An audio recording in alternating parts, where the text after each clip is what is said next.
Hi guys, welcome to Richard Kabili YouTube channel. In today's video, I will teach you how to schedule power saving on itel Alpha Lite mobile phone. And okay guys, but before we start, kindly subscribe to my YouTube channel by pressing the subscribe button and the bell to notify you if I have new videos. Okay guys, let's start.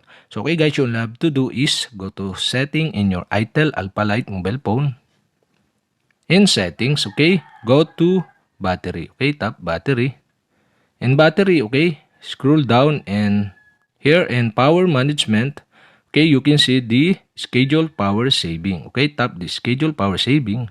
Here in schedule power saving, okay, you can see the switch button on the right side. Okay, you'll have to do is switch on the switch button to schedule the power saving. And after you turn on, you can see the start time. Okay, you can set the start time by tap the start time.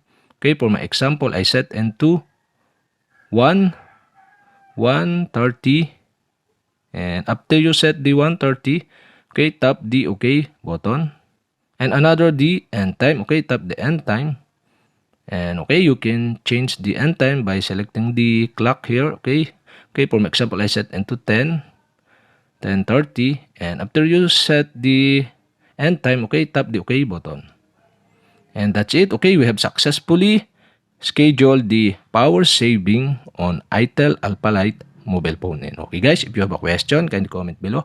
And don't forget to hit the subscribe button and the bell to notify you if I have new videos. Okay guys, thank you for watching.